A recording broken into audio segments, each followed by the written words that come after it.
Il y avait un bruit dans le couloir. Pas un cri, pas un appel. Quelque chose de bien plus inquiétant que tout cela. Une répétition. Une phrase dite à voix basse, encore et encore, comme une prière qui ne trouve plus le chemin du ciel. Je me suis levée dans l'obscurité de ma chambre, les pieds nus sur le parquet froid du couloir, et j'ai suivi ce son jusqu'à la porte du bathroom, cette vieille porte en bois que je n'ai jamais pris la peine de remplacer parce qu'Armand disait toujours qu'elle fonctionnait très bien. La porte était entr'ouverte. La lumière filtrait en une ligne fine sur mes orteils. Et la voix de ma fille, 36 ans, continuait à murmurer ces mots que je n'oublierai jamais de ma vie. Je ne suis pas sale. Je ne suis pas sale. Je ne suis pas ce qu'il dit. J'ai posé la main à plat sur le bois, et quelque chose en moi, quelque chose de très ancien, de très maternel, de très profond, s'est brisé comme du verre fin. Pas avec fracas, avec précision. Avant d'aller plus loin, je dois reprendre mon souffle. Parce que ce que je vais vous raconter ce soir, je ne l'ai jamais dit à voix haute dans sa totalité. D'où regardez-vous en ce moment? Quelle ville? Quelle région de France? Ou peut-être vous êtes plus loin encore, de l'autre côté d'un océan, dans une nuit qui ressemble à la mienne de ce soir-là. Mettez-le dans les commentaires et dites-moi aussi quelle heure il est chez vous. Parce que je sais que certains d'entre vous regardent ceci quand le sommeil ne vient pas. Je comprends cela mieux que vous ne le pensez. Si cette histoire vous touche déjà, appuyez sur ce bouton « J'aime » et abonnez-vous si vous voulez entendre une autre histoire demain. Il y en a une chaque jour ici. Maintenant, laissez-moi vous dire qui je suis. Et ensuite, je vous dirai ce que j'ai trouvé derrière cette porte. Je m'appelle Lucienne Valéry. J'ai 79 ans. Je vis au Mans, dans une maison étroite au 18 de la rue des Jacobins. Une maison que j'ai habitée pendant 42 ans et qui porte dans ses murs toutes les saisons d'une vie. Les hivers longs avec l'odeur du bois qui brûle dans la cheminée du salon. Les étés où la rue se taisait l'après-midi et où on entendait les moineaux dans le lierre du mur de derrière. Les printemps qui sentaient la pluie sur la pierre et le café du matin filtré lentement, comme j'aime. Et les automnes, surtout les automnes, quand les feuilles du tilleul tombaient sur le trottoir devant la porte et que je les balayais chaque matin avec un vieux balai en paille que j'aurais dû remplacer depuis longtemps, mais auquel je tenais sans savoir pourquoi. Ma maison est petite, 3 pièces en bas, 2 chambres en haut, un couloir qui craque au 3e pas depuis la cage d'escalier. La cuisine sent toujours quelque chose. Le gruyère fondu, le bouillon de légumes que je garde sur le feu trop longtemps, le thé qui refroidit dans la tasse parce que j'ai oublié de le boire en me laissant emporter par un livre ou par mes pensées. Sur le buffet de l'entrée, il y a une photo de mes parents prise à Évreux en 1952. Ma mère avec son chapeau de dimanche. Mon père avec ses mains larges croisées sur les genoux. Ils avaient l'air sérieux comme les gens avaient l'air sur les photos d'avant. Mais dans leurs yeux, si on regardait bien, il y avait une douceur qu'ils ne savaient pas encore exprimer autrement. J'ai hérité de cette douceur. Et pendant des années, j'ai cru que c'était ma meilleure qualité. Maintenant, je sais que c'était aussi mon point le plus fragile. Je suis née à Évreux, en Normandie, le 3e jour de novembre 1945. Ma mère s'appelait Hélène, et elle avait les mains qui sentaient toujours la farine ou le savon de Marseille. Mon père s'appelait Robert, et il travaillait au chemin de fer. On n'était pas riches, on n'était pas pauvres. On était ce qu'on appelait une famille honnête, ce qui voulait dire qu'on payait ses dettes, qu'on saluait les voisins, qu'on ne faisait pas de bruit. La discrétion était une valeur chez nous. La discrétion et le travail. On ne parlait pas des choses difficiles. On les traversait. On se relevait. On continuait. Je ne savais pas encore, quand j'étais petite, que ce silence-là avait un coût que je paierais plus tard, et que ma fille aussi le paierait, à ma place. J'ai rencontré Armand Valéry en 1967, lors d'une conférence pédagogique à Le Mans, où j'étais venue avec une amie institutrice. Il était jeune professeur à l'époque, les cheveux bruns, les lunettes rondes, une façon de parler qui donnait l'impression que chaque mot avait été pesé avant d'être prononcé. Je n'avais jamais rencontré quelqu'un d'aussi posé. Dans ma famille, on parlait fort, on riait fort, on se disputait fort. Armand, lui, ne levait jamais la voix. Jamais. Je trouvais cela magnifique. On s'est mariés en 1969. On a emménagé rue des Jacobins en 1982 quand il a été nommé directeur d'école. Mireille est née en 1989. Notre fille unique, notre trésor. Elle s'appelle Mireille. Mireille Valérie. Elle avait 36 ans cette nuit-là, mais dans mon cœur, elle a tous ses âges en même temps. Elle a 4 ans quand elle courait dans le couloir avec ses chaussons en forme de lapin. Elle a 8 ans quand elle me lisait ses poèmes de classe avec cette voix appliquée et fière. Elle a 15 ans quand elle a ramené sa première note parfaite en français et que j'ai pleuré de joie en faisant semblant d'éplucher des pommes de terre. Et elle a 36 ans, cette nuit-là, agenouillée sur le carrelage blanc du couloir, les mains serrées l'une contre l'autre, les yeux fixés sur un point que je ne pouvais pas voir. Mireille a toujours été une enfant sensible. C'est ce que je disais. Sensible. Comme si la sensibilité était quelque chose à excuser. Elle pleurait facilement quand quelqu'un était blessé dans un film. Elle rentrait de l'école parfois avec un silence autour d'elle qui durait 2 jours. Elle aimait les livres, les chats des voisins, les matins de brouillard sur la Sarthe. Elle écrivait dans des carnets qu'elle gardait sous son oreiller. Elle n'aimait pas les grandes réunions de famille. Elle avait du mal à manger quand quelqu'un critiquait quelque chose qu'elle avait fait. Je mettais tout ça sur le compte du caractère. Ma fille était ainsi. Délicate, impressionnable, un peu trop à vif. Et pendant des années, j'ai cru qu'Armand était patient avec elle. Je croyais que c'était de la bonté de sa part. Je comprends maintenant que je confondais la patience avec quelque chose d'entièrement différent. Il y avait une pasta rouge. Une vieille pasta en carton rouge bordeaux avec une étiquette blanche et l'écriture d'Armand en bleu. Cette écriture ronde et soignée de directeur d'école qui impressionnait tout le monde. Je ne savais pas encore ce qu'elle contenait cette nuit-là. Mais je savais qu'elle existait. Mireille me l'avait mentionnée une fois, 2 ans avant, lors d'un déjeuner où nous étions seules toutes les deux, et où elle avait commencé une phrase et ne l'avait pas finie. « Il y a une pasta dans l'armoire de papa. » Elle s'est arrêtée là. J'avais dit quoi, ma chérie? Elle avait dit « Non, rien, laisse. » J'avais laissé. Voilà ce que je faisais. Je laissais. Parce que laisser, c'était ma façon de maintenir la paix. Et la paix, j'y croyais. Ou peut-être que j'y croyais, parce que c'était plus simple que d'y regarder de plus près. Cette nuit-là, je ne dormais pas bien depuis plusieurs semaines. Il y avait quelque chose dans la maison qui s'était alourdi. Une qualité d'air différente au dîner. Les silences qui duraient un peu trop longtemps. Mireille, qui était venue passer quelques jours, parce que son appartement à Rennes était en travaux. Enfin, c'est ce qu'elle avait dit. Je n'avais pas posé de questions. J'étais contente de la voir là. Elle dormait dans sa chambre d'enfance, celle avec le papier peint à fleurs bleues que je n'ai jamais changé parce qu'elle m'avait demandé de ne pas le changer la dernière fois qu'elle avait eu sa chambre à elle. Je l'entendais le soir bouger longtemps avant de s'endormir. Elle allait aux toilettes plusieurs fois dans la nuit. Elle mangeait peu au petit déjeuner. Je la regardais et je pensais qu'elle était fatiguée.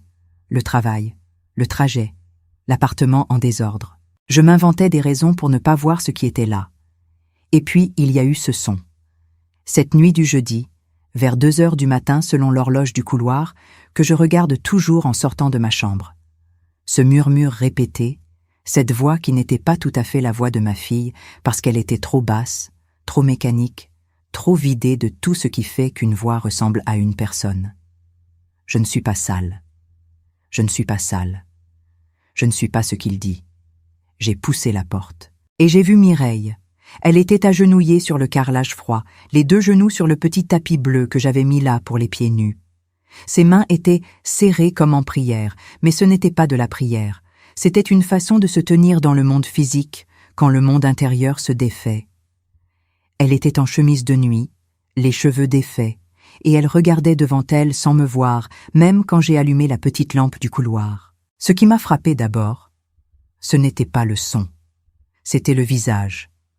Ce visage adulte, ce visage de femme de 36 ans, et cette expression dessus que je n'avais vue qu'une fois dans ma vie, sur le visage de ma propre mère quand elle avait appris la mort de son frère, cette expression de quelqu'un qui essaie de rester dans son corps parce que quelque chose à l'intérieur pousse vers une sortie qu'on ne doit pas prendre. Je me suis agenouillée à côté d'elle sur le carrelage. J'ai mis ma main sur la sienne. Elle s'est raidie, et puis, très lentement, elle s'est tournée vers moi. Et elle a dit, seulement cela, d'une voix tellement petite qu'il fallait se pencher pour l'entendre. « Maman, ne va pas chercher papa, je t'en supplie. » Ce moment-là, je le porte encore dans la poitrine comme on porte une pierre.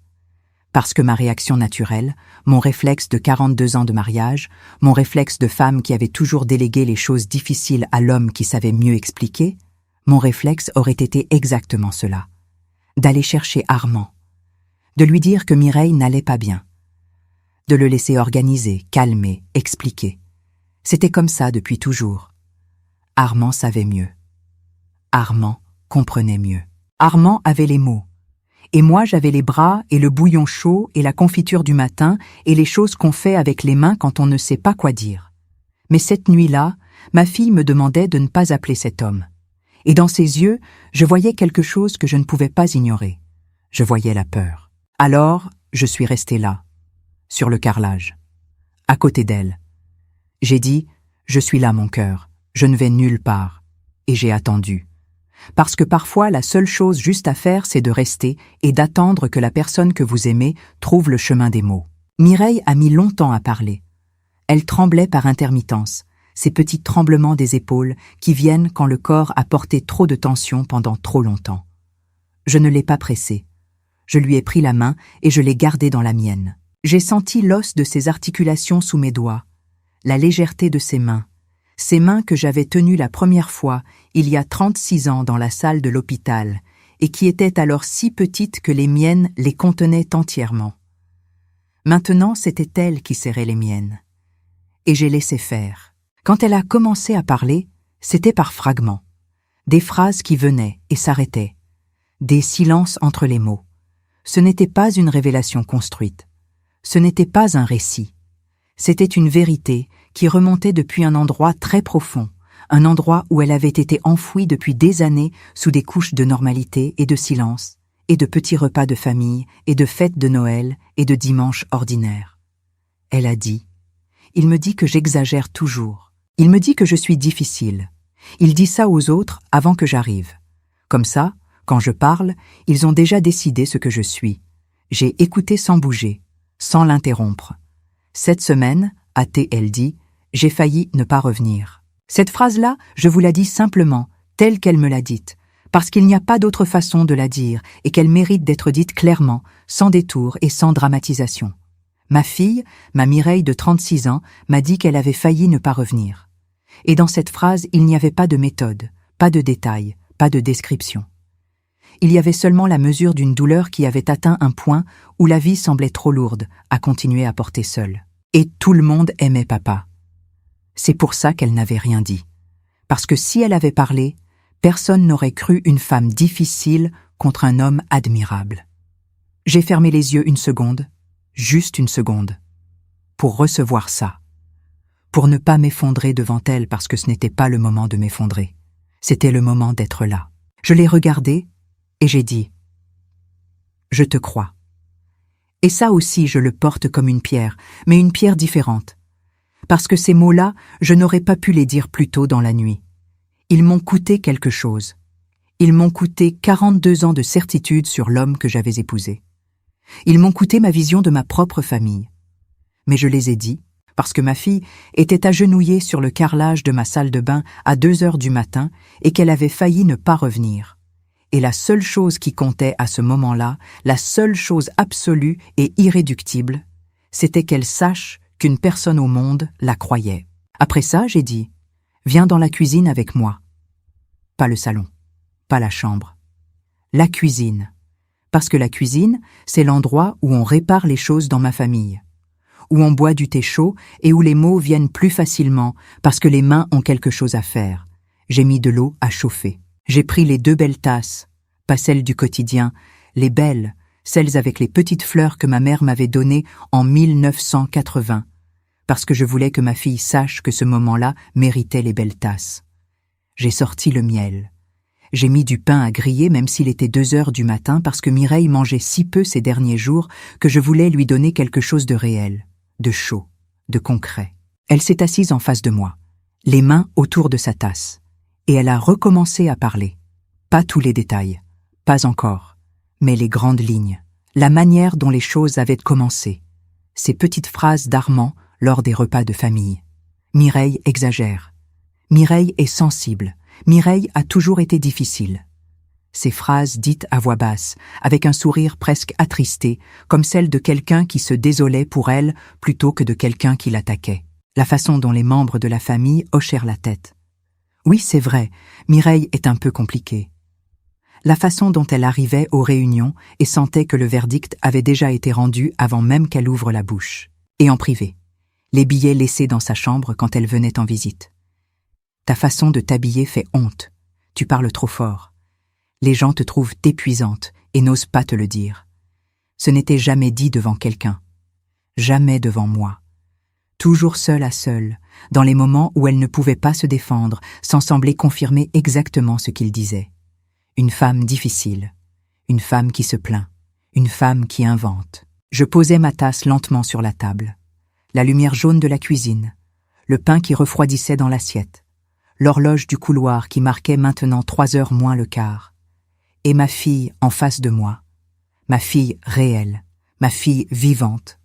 Ma fille que j'avais failli ne pas avoir encore le lendemain matin. « Il y a une pasta rouge dans l'armoire de papa », a-t-elle dit soudain. Sa voix était différente à ce moment-là. Plus ferme. Comme si nommer la pasta, c'était reprendre quelque chose qui lui appartenait. « Je sais », j'ai dit. « Tu m'en avais parlé une fois. » Elle a levé les yeux sur moi. Elle n'avait pas su que j'avais retenu ça. Je ne suis pas entrée dans le bureau d'Armand cette nuit-là. Ce n'était pas le moment. Cette nuit-là appartenait à Mireille. Entièrement, complètement. Et pour la première fois depuis peut-être trop longtemps, j'ai choisi ma fille sans partager ce choix avec personne d'autre. Je l'ai installée dans son ancienne chambre, avec les fleurs bleues sur les murs. J'ai changé les draps, même s'ils étaient propres parce que je voulais que tout soit frais pour elle. J'ai laissé la petite lampe de chevet allumée à la plus faible intensité, comme je le faisais quand elle avait 5 ans et qu'elle avait peur du noir. Et je me suis assise au bord de son lit, jusqu'à ce que sa respiration devienne égale et lente. Ensuite, je suis retournée dans ma chambre. Et je n'ai pas dormi. Je me suis allongée dans ce lit que je partage avec Armand depuis plus de 40 ans, les yeux ouverts sur le plafond, et j'ai pensé. Pas à ce que j'allais faire. Pas encore. J'ai pensé à ce que je n'avais pas vu. J'ai refait le film, comme on dit, mais pas en spectateur. En coupable. Toutes les fois où Mireille était rentrée d'un week-end ici, avec cette petite ride entre les sourcils que je mettais sur le compte du trajet. Tous les repas où elle avait mangé peu et où j'avais pensé régime, ou fatigue, ou stress du travail. Tous les appels téléphoniques où sa voix avait quelque chose d'aplati dedans, quelque chose d'érodé, et où j'avais pensé « c'est la vie adulte, tout le monde est fatigué ». Toutes les fois où j'avais défendu Armand. Il ne voulait pas mal dire. Il exprime mal les choses. Il faut le connaître. Tu sais comment il est. Tu sais comment il est. Cette phrase-là, cette nuit-là, s'est retournée contre moi comme une lame. Parce que je savais comment il était. Je le savais vraiment. Je connaissais ces silences qui duraient. Je connaissais la façon dont il pouvait transformer une conversation en procès par la seule logique de ses questions. Je connaissais le ton légèrement descendant qu'il utilisait quand il voulait signaler à quelqu'un qu'il était en train de dire quelque chose d'inexact. Je connaissais cette façon de soupirer doucement avant de corriger. Je connaissais tout cela. Et j'avais appelé ça du caractère. J'avais appelé ça de la rigueur. J'avais dit à ma fille, pendant des années, que c'était sa façon à lui, qu'il fallait ne pas le prendre personnellement, qu'au fond il aimait sa famille à sa manière, même s'il ne savait pas toujours bien le montrer. Et pendant que je lui disais tout ça, ma fille apprenait de la bouche de son père qu'elle était sale, qu'elle était difficile, que personne ne la supportait vraiment, que ses perceptions étaient fausses, que ses émotions étaient excessives, que sa seule présence dans une pièce fatiguait les gens. Armand dormait à côté de moi. Je l'entendais respirer, ce souffle régulier et paisible de quelqu'un qui dort bien, qui a la conscience tranquille, qui n'a rien à se reprocher parce qu'il a construit un monde où c'est toujours l'autre qui a tort. Je me suis retournée vers le mur, et j'ai attendu le matin. Je me suis beaucoup demandé, en cette nuit blanche du jeudi, d'où me venait cette façon d'accepter, d'où venait cette tendance à lisser, à tempérer, à trouver les mots qui expliquent sans blesser, à chercher la formulation qui permet de continuer à vivre ensemble sans que rien n'éclate. Et j'ai su. Très vite, trop vite peut-être. Ça venait d'Évreux. Ça venait de la rue des Tisserands où j'avais grandi. Ça venait de ma mère qui se levait à 5 heures du matin pour que tout soit parfait avant que mon père ouvre les yeux. Ça venait de la façon dont on ne parlait pas des choses difficiles chez nous. Ça venait du proverbe non dit de ma famille qui était quelque chose comme ceci. La paix vaut plus que la vérité. Et si la vérité menace la paix, c'est la vérité qui doit plier. J'avais 7 ans quand j'ai vu ma tante Marguerite pleurer dans la cuisine de ma grand-mère. Je ne savais pas pourquoi. Ma mère m'avait pris par les épaules et m'avait dit doucement « Marguerite exagère toujours. Rentre jouer dans le jardin. » J'avais obéi. Je n'avais jamais su ce que Marguerite avait. Je n'avais jamais demandé. Et pendant 72 ans, j'avais gardé quelque part dans un coin de moi cette image d'une femme qui pleurait dans une cuisine et d'une fillette qu'on avait renvoyée jouer dehors. Cette nuit-là, allongée à côté d'Armand, j'ai soudainement eu la certitude absolue que la petite fille qui avait été renvoyée jouer dehors, c'était aussi ma fille. Que moi, à ma façon, pendant des années, je lui avais dit sans le dire. Mireille exagère. Rentre jouer dans le jardin. Le matin est arrivé lentement. Comme les matins de novembre arrivent au Mans, avec une lumière grise qui monte par la fenêtre de la chambre et qui ne promet rien de chaud. J'ai entendu Armand se lever, aller dans la salle de bain, descendre à la cuisine. J'ai entendu la machine à café. J'ai entendu le journal qu'il déplie chaque matin avec ce même geste précis. Et je n'ai pas bougé. Je suis restée dans le lit jusqu'à ce que je l'entende partir pour sa marche du matin.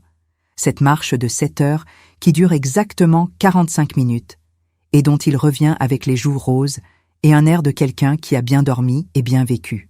Alors seulement je me suis levée. Je suis allée doucement jusqu'à la chambre de Mireille. La porte était entr'ouverte. Elle était réveillée, assise dans le lit, les genoux contre la poitrine, les yeux sur la fenêtre. Elle m'a regardée entrer et j'ai vu sur son visage quelque chose que je n'avais pas vu depuis longtemps. Quelque chose de très fragile, mais de réel.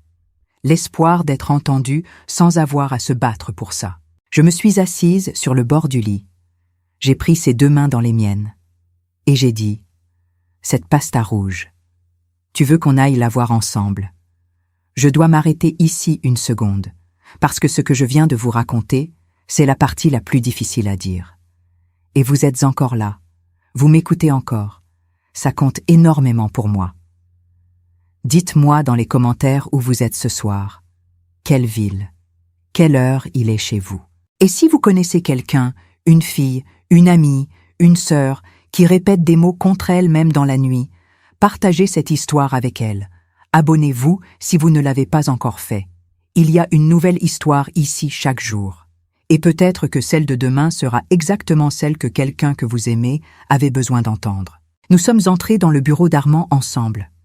J'avais la main de Mireille dans la mienne et je la serrais légèrement pour lui dire que j'étais là. Le bureau sentait le papier ancien et l'encre et quelque chose de légèrement froid qui vient des pièces où on ne laisse pas entrer le soleil souvent. C'était la pièce d'Armand, ses livres classés par ordre de taille sur les étagères, sa collection de stylos dans un pot en cuivre, ses diplômes encadrés, directeur honoraire, mention très bien, 30 ans de service dans l'éducation nationale. Photos de lui avec des collègues, avec le maire, avec des associations locales.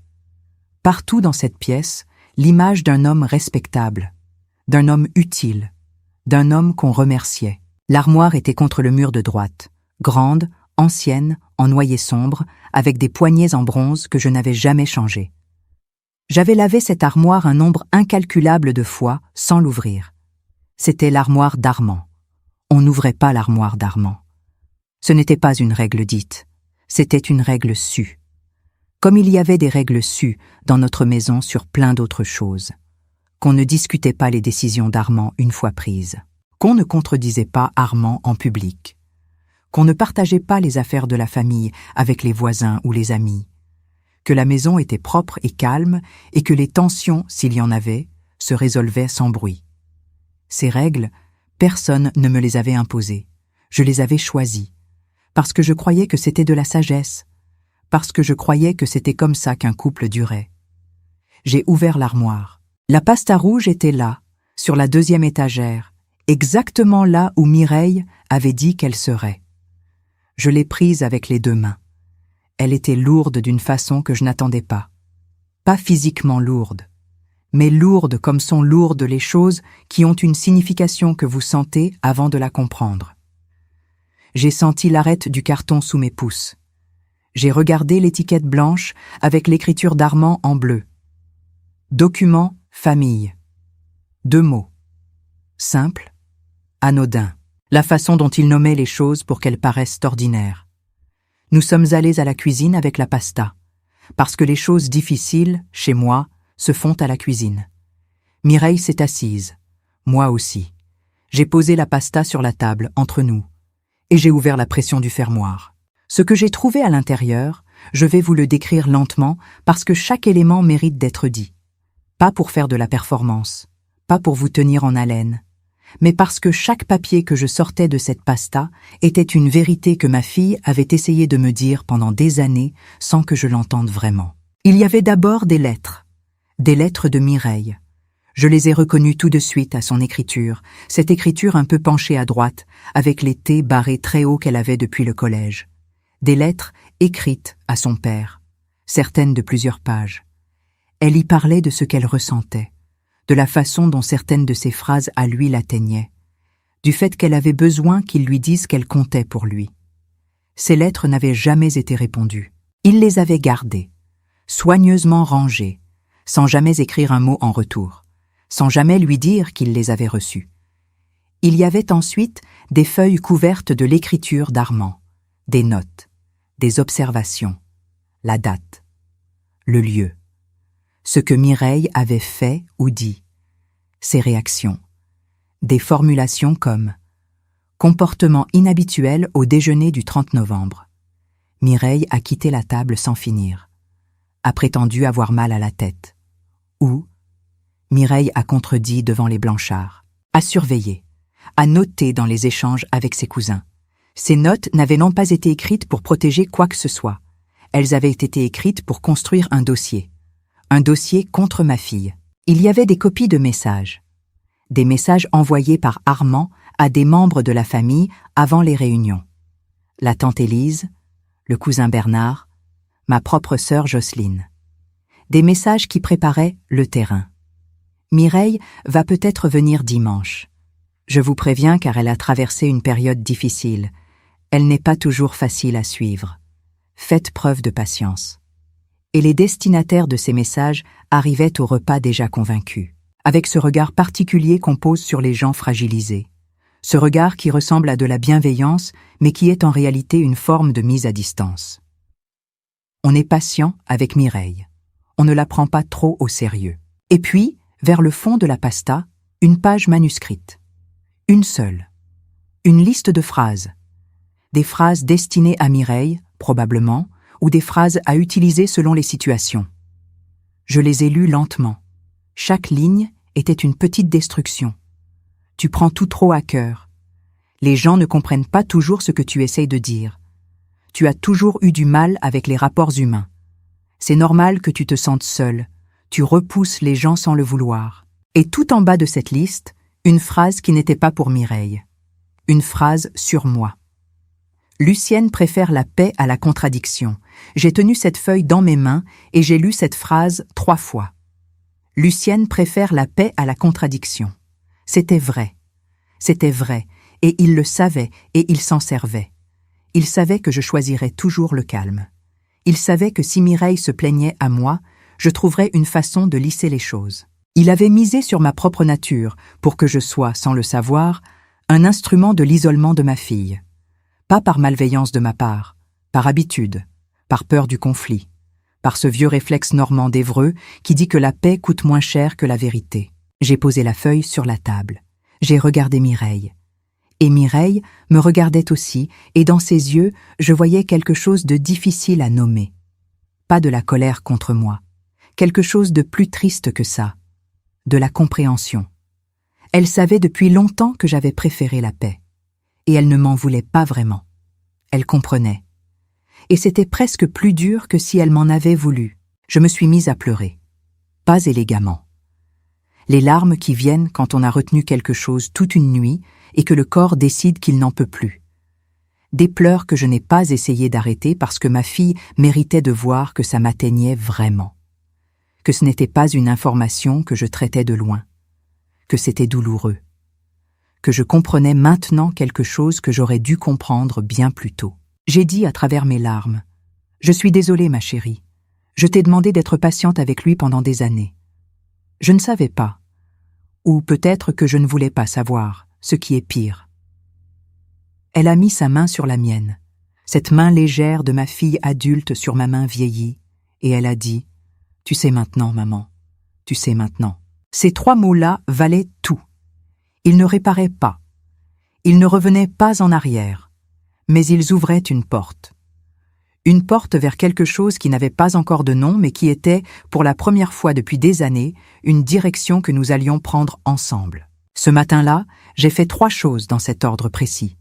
J'ai appelé la médecin de famille de Mireille, le docteur Leroux, pour lui expliquer qu'il y avait une urgence émotionnelle et qu'il me fallait un rendez-vous dans la journée.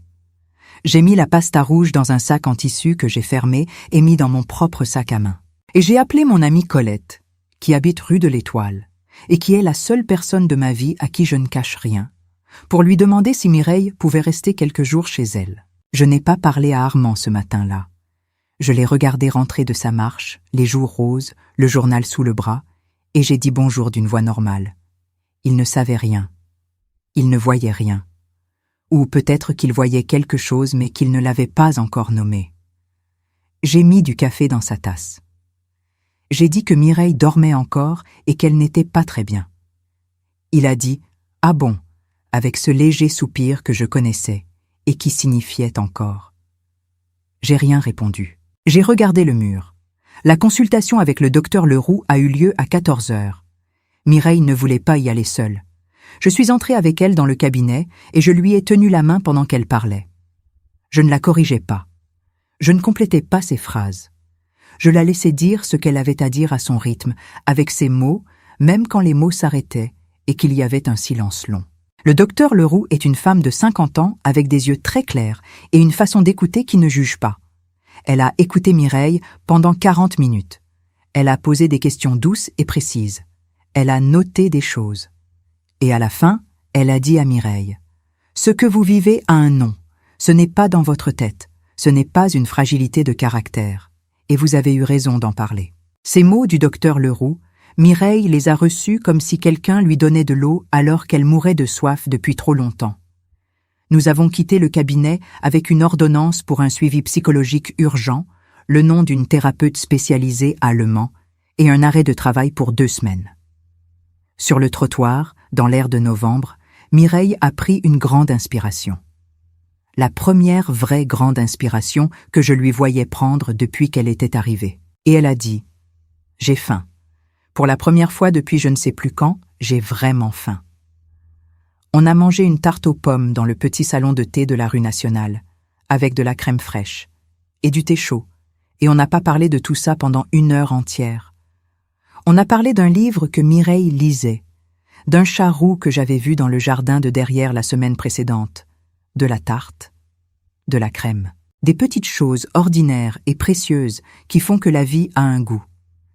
Et dans mon sac à main, la pasta rouge attendait, avec toutes ses vérités soigneusement rangées, avec l'écriture bleue d'Armand sur ses feuilles, avec les lettres sans réponse de ma fille. Avec la liste de phrases et tout en bas, Lucienne préfère la paix à la contradiction. Cette pasta allait rester avec moi. Je la gardais, soigneusement, parce que je commençais à comprendre que la paix que j'avais préférée pendant 42 ans avait eu un prix, et que ce prix, ce n'était pas moi qui l'avais payé. Le soir où Armand a compris que quelque chose avait changé, il n'a pas posé de questions directes. Ce n'était pas sa façon. Sa façon, c'était l'indirect, l'observation, la phrase glissée dans la conversation comme un caillou dans une chaussure. Il est rentré du dîner chez les Blanchard, un vendredi soir, et il a trouvé la maison différente. Pas physiquement différente, mais différente dans son atmosphère. Mireille était partie chez Colette depuis 2 jours déjà. La pasta rouge n'était plus dans son armoire. même si je ne lui avais pas dit que je l'avais prise. Et moi, j'étais assise dans le salon avec un livre ouvert sur les genoux que je n'avais pas lu depuis 1 heure, parce que je pensais à des choses que je n'avais pas encore fini de penser. Il a dit bonsoir. J'ai dit bonsoir. Il a enlevé son manteau. Il a demandé si Mireille était rentrée. J'ai dit qu'elle était chez Colette encore quelques jours. Il a hoché la tête avec ce mouvement qui signifiait qu'il enregistrait l'information sans la commenter. Puis il a dit, en se servant un verre d'eau au robinet, « Elle va mieux ». Pas vraiment comme une question, plutôt comme une invitation à valider quelque chose qu'il avait déjà décidé. J'ai dit, « Elle se repose ». Il a bu son verre, il a posé le verre dans l'évier. Et il a dit, toujours sans me regarder, « Je m'inquiète pour elle, tu sais. Elle a toujours été fragile émotionnellement. J'espère qu'elle ne raconte pas des choses qui ne sont pas vraies à des gens qui ne nous connaissent pas. » Cette phrase-là, je l'ai reçue différemment que je n'aurais dû la recevoir avant. Avant, j'aurais dit oui, je sais, elle exagère parfois. Ne t'inquiète pas. Cette nuit-là, j'ai dit rien du tout. J'ai regardé la page de mon livre. Et le silence entre nous a eu une texture que je ne lui avais jamais connue. Ce silence-là, c'était la première pierre de quelque chose que je construisais encore, sans en connaître le nom. Les jours qui ont suivi ont été parmi les plus difficiles de ma vie. Et pourtant, ils ressemblaient, de l'extérieur, à des jours ordinaires. Le café du matin, la marche d'Armand, mes courses rue de la Préfecture, le repas du soir à 19h, les informations à la télévision, la vaisselle, les lumières éteintes à 22h30. Tout était pareil. Mais à l'intérieur de moi, quelque chose tournait, quelque chose cherchait, quelque chose refusait de se rendormir. J'ai relu les documents de la Pasta Rouge plusieurs fois. Chaque lecture me donnait un détail nouveau, une date que je pouvais relier à un souvenir, un commentaire d'Armand qui prenait soudain un autre sens, une note qui concernait un repas de famille où j'avais été présente et que je revoyais maintenant avec d'autres yeux. Je notais tout dans un petit carnet à couverture verte que j'avais acheté exprès dans une papeterie de la rue des Minimes. Je notais les dates, les faits, les phrases. Pas de manière obsessionnelle, mais de manière précise. Parce que je savais maintenant que la précision avait une valeur, que les mots exacts comptaient, que les dates comptaient, et que si un jour il fallait que quelqu'un d'autre croie ce que je savais, il me faudrait plus que mes souvenirs. Il me faudrait des traces. Mireille appelait chaque jour depuis la maison de Colette. Des appels courts le matin, juste pour dire qu'elle était là, qu'elle avait dormi, qu'elle avait mangé quelque chose. Ces petits rapports quotidiens que j'aurais trouvés infantiles si je ne les avais pas compris pour ce qu'ils étaient vraiment. Elle me disait qu'elle était là. Elle vérifiait que j'étais là aussi.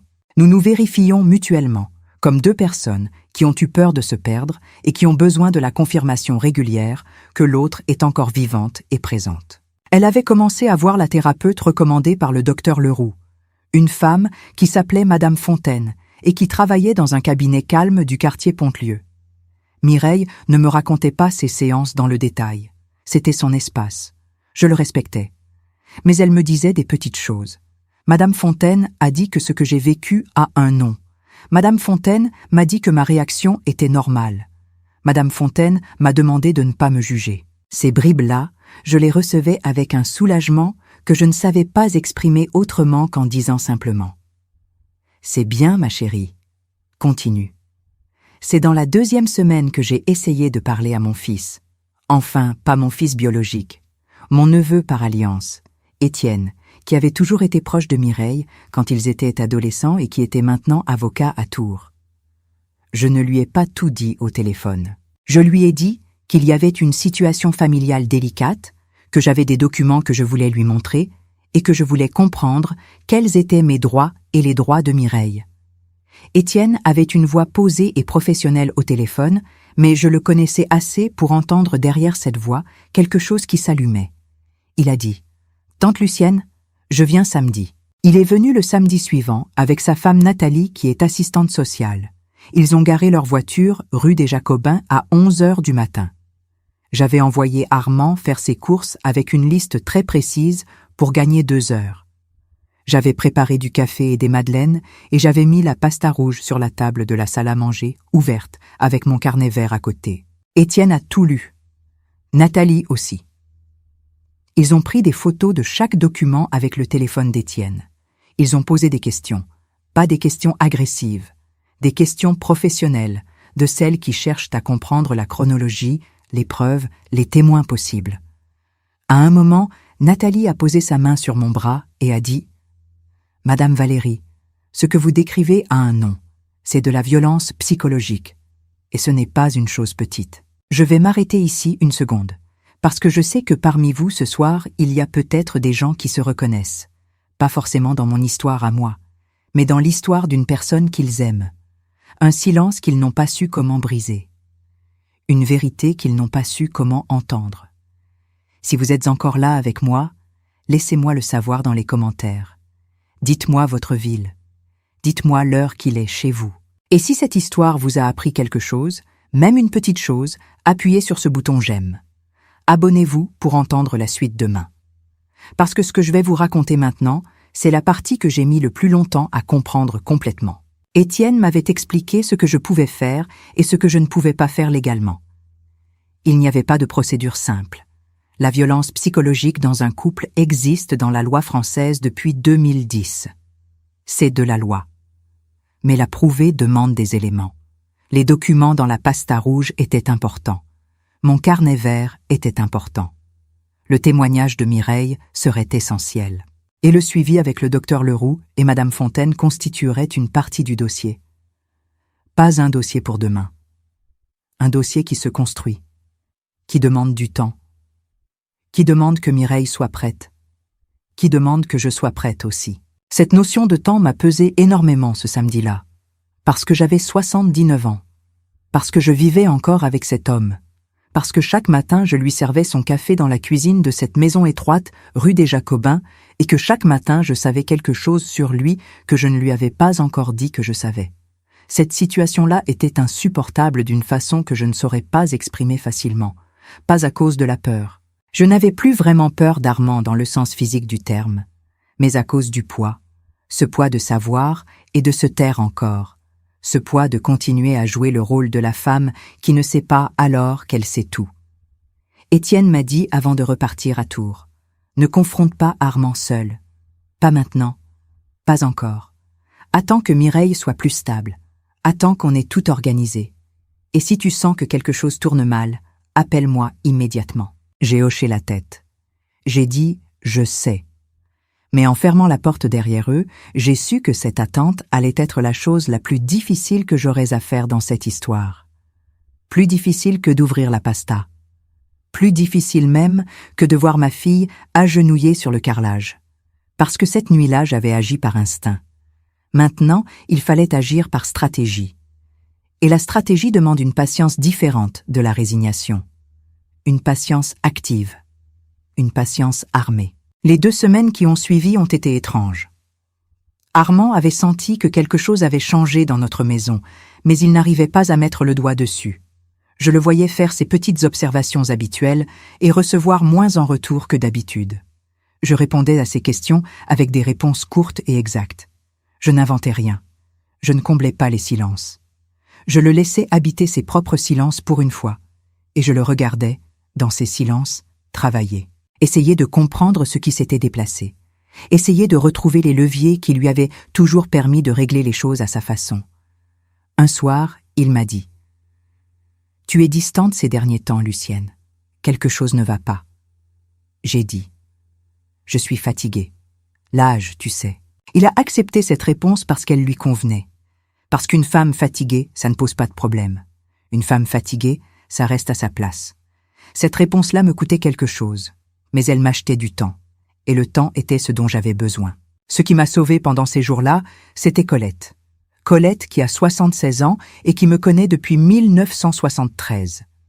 Colette qui a survécu à un divorce, à la mort d'un fils, à 2 cancers, et qui a une façon de regarder les catastrophes en face qui m'a toujours épatée. Je lui ai tout dit, dans sa cuisine à elle, avec sa tisane à l'hibiscus et son chat gris couché sur mes pieds sous la table. Elle a écouté sans interrompre. Et quand j'ai eu fini, elle a dit simplement « Je savais qu'il y avait quelque chose. Je n'ai jamais su quoi exactement, Mais j'ai toujours senti que Mireille avait peur de lui d'une façon qui ne se nommait pas. Cette phrase de Colette m'a traversée. Tu savais? Toi tu savais, et moi je n'ai pas su, ou je n'ai pas voulu. La distinction entre les deux me rongeait. Colette a dit « Arrête de faire ça, Lucienne. Tu n'as pas apporté ça de cette façon-là. Tu es là maintenant. C'est maintenant qui compte. » Elle avait raison. Elle avait raison, et je le savais, et pourtant c'était difficile, parce que les culpabilités de mère ne se raisonnent pas facilement. Elles ont leur propre chemin et leurs propres horaires. Elles arrivent la nuit surtout, entre 3 et 5 heures du matin, avec leurs questions qui n'ont pas de bonnes réponses. Si j'avais écouté différemment, si j'avais posé des questions différentes, si j'avais ouvert cette armoire 10 ans plus tôt, si j'avais cru ma fille la première fois qu'elle avait essayé de me dire quelque chose que je n'étais pas prête à entendre. Mireille est revenue à la maison de Colette après 3 semaines. Elle ne revenait pas encore rue des Jacobins. Ce n'était pas possible pour l'instant. Elle avait besoin de cet espace entre elle et l'endroit où les choses s'étaient repassées. Je la comprenais parfaitement. Je lui amenais des repas parfois. De la soupe dans un Tupperware, du fromage, des fruits, des petites choses. Comme si je pouvais nourrir aussi ce qui n'était pas le corps. Comme si le fait d'apporter quelque chose de concret pouvait signifier ce que je n'avais pas encore tous les mots pour dire. Un jour, elle m'a ouvert la porte avec quelque chose de légèrement différent sur le visage. Pas la guérison, pas le bonheur. Quelque chose de plus petit et de plus réel que ça. Une légèreté dans les épaules. Un début de port de tête qui n'avait pas l'air de s'excuser d'être là. Elle m'a dit « Madame Fontaine m'a appris un exercice. Quand une de ces phrases rentre dans ma tête, je dois me demander « Est-ce que c'est vrai? Est-ce que je peux en être certaine ?» Et presque toujours la réponse est « Non, ce n'est pas vrai. C'est ce qu'il a décidé qui soit vrai. » J'ai posé mon Tupperware sur la table de Colette et j'ai pleuré encore. Ces pleurs-là étaient différents de ceux d'avant.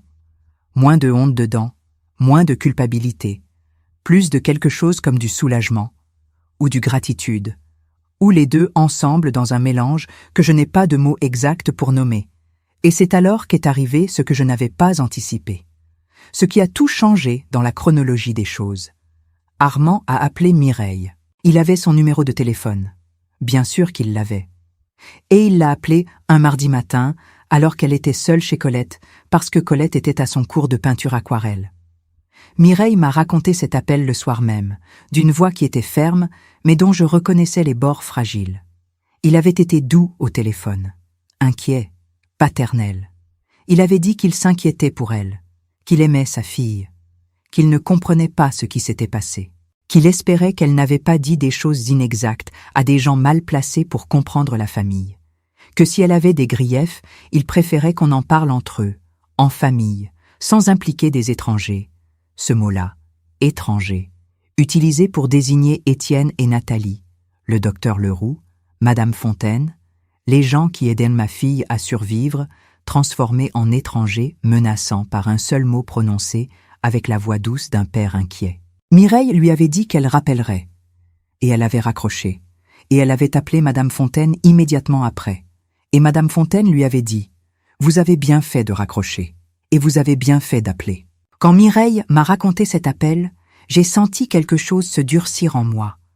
Pas de la colère froide exactement, plutôt de la clarté. Une clarté absolue sur ce que je devais faire et sur le fait que l'attente avait atteint sa limite. Pas l'attente stratégique qu'Étienne m'avait recommandée, mais une autre forme d'attente, celle qui consiste à laisser quelqu'un croire qu'il a encore le contrôle alors que le contrôle a déjà changé de main. J'ai appelé Étienne ce soir-là. Je lui ai dit que l'appel avait eu lieu. Il a dit « C'est ce que j'attendais. Ça nous donne un élément de plus. Continue de noter tout. Et prépare-toi, parce que le moment approche. » Je l'ai noté dans mon carnet vert. Mardi, appel d'Armand à Mireille. Durée approximative 5 minutes. Teneur de la conversation telle que rapportée par Mireille. Et au bas de la page, j'ai écrit, parce que j'avais besoin de l'écrire quelque part, quelque chose que je ne savais pas encore dire à voix haute, mais qui était devenu une certitude dans ma poitrine. La paix que j'ai préservée pendant 42 ans n'a jamais été la paix. C'était le silence que quelqu'un d'autre avait besoin pour travailler. Cette nuit-là, je n'ai pas dormi non plus. Mais c'était un manque de sommeil différent de tous les précédents. Pas d'angoisse, pas de doute.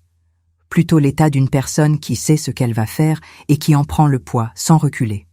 Sur ma table de nuit, il y avait le petit sac en tissu avec la pasta rouge dedans. Je l'avais mise là le soir même de la découverte et je ne l'avais pas bougée. Je la regardais chaque soir en éteignant la lampe. Elle était là dans le noir. Cette pasta qui avait porté les lettres sans réponse de ma fille. Ces lettres qu'il avait gardées sans jamais lui écrire un mot. Ces preuves d'un travail silencieux fait dans l'ombre de notre maison ordinaire pendant des années. Je posais ma main sur le sac et je lui faisais une promesse sans mots. Je lui promettais que ça n'allait pas rester dans le sac. Voilà ce que je voulais vous dire avant de continuer. Parce que je sais que parmi vous, il y a des gens qui portent des pastas rouges à eux. Des vérités enfermées dans des tiroirs ou dans des silos. Des choses vues et tues pendant des années par souci de paix ou par peur du fracas. Je veux que vous sachiez que la pasta rouge peut être ouverte. Que le moment d'ouvrir existe même quand on ne le voit pas encore. Êtes-vous encore là avec moi? Dites-moi d'où vous regardez. Quelle heure il est chez vous ce soir? Mettez un commentaire avec le mot de votre ville. Appuyez sur le like si cette histoire vous touche. Et abonnez-vous parce que demain je vous raconterai ce qui s'est passé quand les vérités ont rencontré la lumière. Il y a une histoire ici chaque jour. Ne manquez pas celle de demain. Ma sœur Jocelyne a appelé un jeudi matin. Jocelyne qui a 75 ans et qui vit à Alençon avec son mari depuis toujours.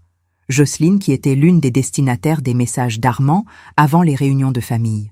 Jocelyne qui était arrivée à combien de dimanches avec ce regard particulier posé sur Mireille. Ce regard de la patience bienveillante pour la nièce difficile. Elle a appelé pour prendre des nouvelles comme elle dit. Demander si Mireille allait mieux. J'avais préparé cette conversation. Je savais qu'elle viendrait. Je savais que je devais la gérer correctement, ni trop tôt ni trop tard, ni trop vite, ni avec trop de retenue. J'ai dit à Jocelyne, « Je voudrais te voir. » En personne, pas au téléphone. Elle a entendu quelque chose dans ma voix. Jocelyne me connaît depuis 75 ans. Elle a dit, « Qu'est-ce qui se passe, Lucienne ?» J'ai dit, « Je te raconterai quand tu viendras. » Elle est venue le samedi suivant, dans sa petite voiture grise, avec une tarte à la rhubarbe qu'elle avait faite la veille, parce que c'est comme ça qu'elle arrive toujours, avec quelque chose dans les mains. On s'est assise à la cuisine. Et j'ai posé le carnet vert sur la table, et j'ai commencé à parler. Ce que j'avais redouté avec Jocelyne, c'était le déni. Le réflexe de défense de quelqu'un qui a fait confiance pendant longtemps et à qui on dit que cette confiance a été instrumentalisée. Mais Jocelyne m'a surprise. Elle a écouté sans m'interrompre. Et à un moment, quand j'ai lu devant elle le passage du message d'Armand qui la concernait elle, ce message envoyé avant le dernier repas de Pâques où il la prévenait que Mireille était difficile en ce moment et qu'il fallait être patient, j'ai vu sur le visage de ma sœur quelque chose se modifier profondément. Elle a dit « Il m'a envoyé ce message, je l'ai reçu, et j'ai cru que c'était de la sollicitude. » J'ai dit « Je sais. » Elle a regardé la tarte qu'elle avait apportée, et elle a dit très doucement « Lucienne, je me souviens du dernier repas de Pâques. Mireille avait essayé de dire quelque chose sur son travail, et moi je lui avais répondu avec ce ton de la patience bienveillante, parce que j'étais prévenue qu'elle était difficile ce jour-là. Et elle s'était tue. Elle avait fini par se taire et fixer son assiette. « Oui, j'ai dit. » Jocelyne a posé sa main devant sa bouche. Et elle a pleuré, silencieusement, avec cette façon de pleurer des femmes de notre génération qui ne veulent pas faire de bruit, mais qui ne peuvent pas retenir les larmes. Et j'ai compris que cet homme avait utilisé non seulement mon instinct de paix à moi, mais aussi la bienveillance de ma sœur.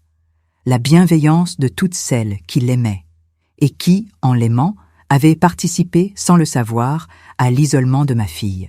Jocelyne a dit en s'essuyant les yeux, « Qu'est-ce que je peux faire ?» C'est la phrase que j'attendais. Pas parce que j'avais besoin d'elle pour agir, mais parce que Mireille avait besoin de savoir que le cercle qui s'était retourné contre elle pouvait aussi se retourner pour elle. Que les mêmes personnes qui avaient cru les récits d'Armand pouvaient, quand la vérité leur était donnée, choisir différemment. J'ai dit à Jocelyne, « Pour l'instant, rien. Reste disponible. Sois présente pour Mireille si elle t'appelle.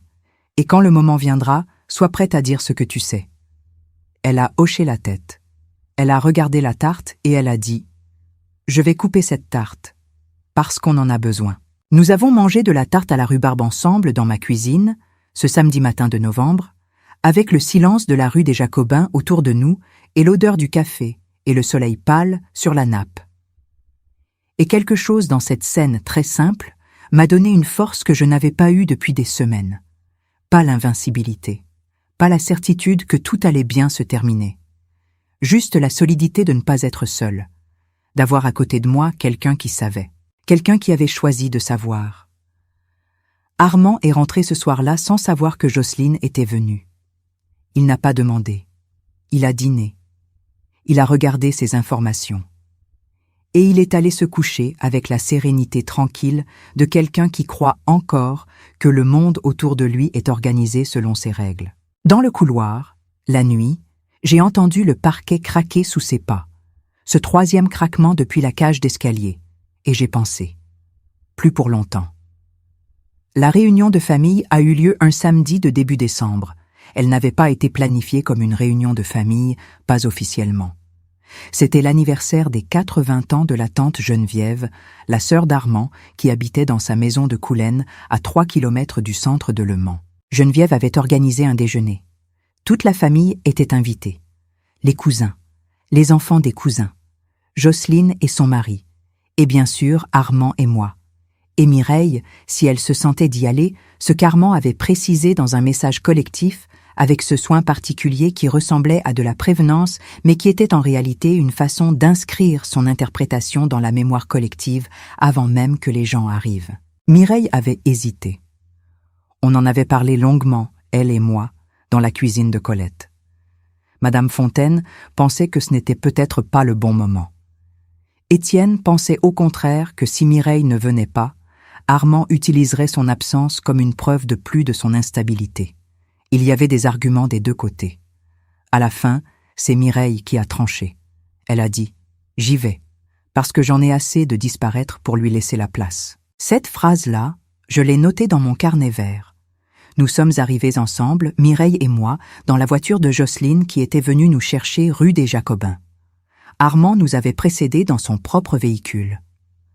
Quand nous sommes entrés dans la maison de Geneviève, il était déjà là, en train de parler avec le cousin Bernard dans le couloir, riant d'un rire facile que je connaissais. Le rire de quelqu'un en terrain favorable. Il a vu Mireille entrer. Son expression a fait quelque chose que j'ai observé de près. Un dixième de seconde de calcul, puis le sourire doux du père inquiet. Il a dit « Mireille, je suis content que tu sois là. Comment tu vas ?» Et sa voix avait cette intonation particulière que j'avais maintenant appris à lire. L'intonation qui signalait aux témoins autour de lui qu'il était l'adulte raisonnable dans la pièce, qu'il tendait la main, que si quelque chose se passait ce jour-là, c'était elle qui aurait refusé la réconciliation. Mireille a dit « Bonjour, papa », et elle est allée embrasser Geneviève. Le déjeuner a commencé normalement. Des entrées, du vin blanc, les conversations habituelles sur les enfants des uns et les projets des autres. Je mangeais peu. Je regardais.